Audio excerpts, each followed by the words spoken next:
मुख्य आरोपी समेत 7 आरोपियों को गिरफ्तार किया है। वहीं एक अन्य आरोपी की तलाश में पुलिस की टीम जुटी हुई है।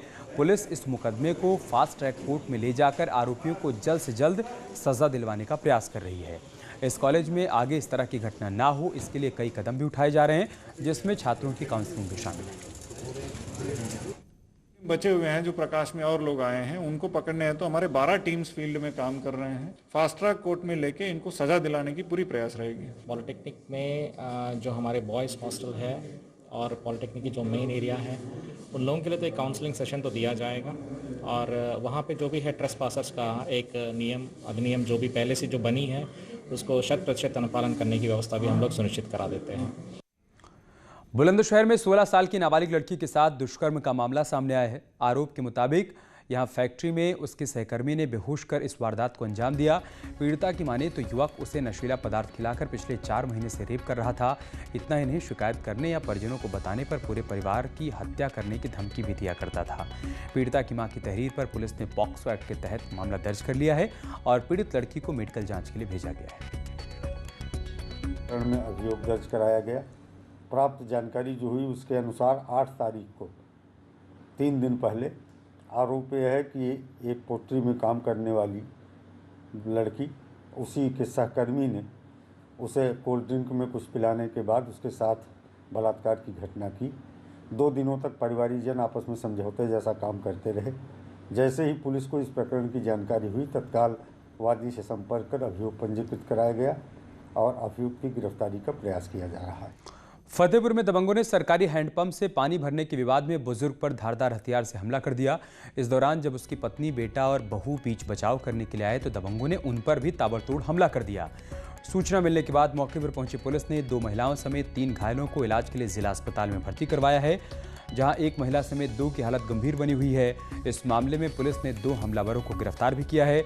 मृतक के परिजनों की तहरीर के आधार पर मुकदमा दर्ज कर आवश्यकता अनुसार कार्रवाई की जा रही है।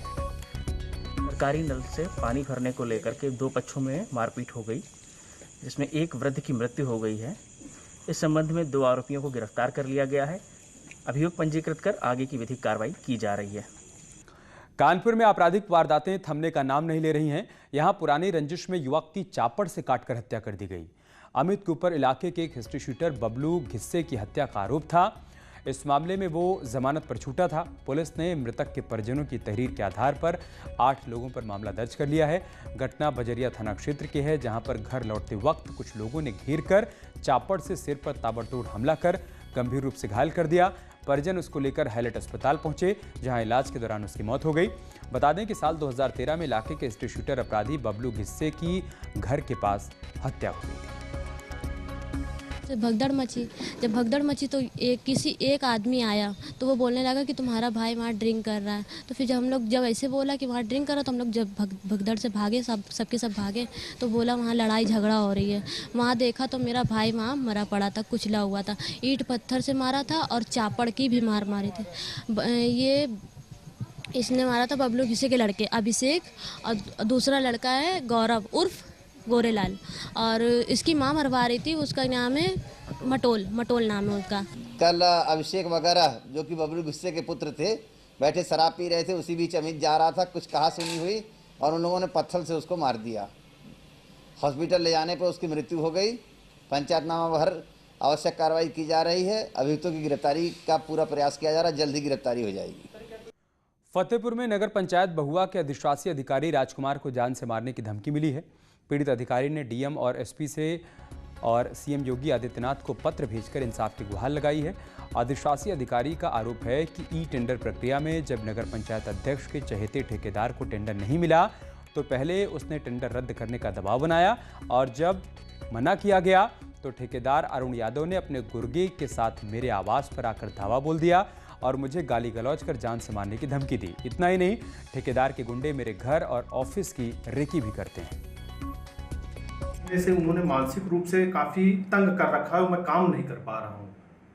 ऑफिस जाने में मुझे मेरे घर की रेकी करी जा रही है, मेरे आवास की रेकी की जा रही है। ठेकेदारों द्वारा मेरे आवास पे और कार्यालय में मुझे धमकाया गया है। दहशत और डर का माहौल मेरे पैदा करते हैं ऑफिस में आके और मेरे आवास पे। क्या धमकियाँ देते हैं फिर? धमकियाँ देता है कि मैं आपको यहाँ पर कार्य नहीं करने दूंगा, अगर ज़्यादा आपने यहाँ पर किया तो आप अपनी जान से भी हाथ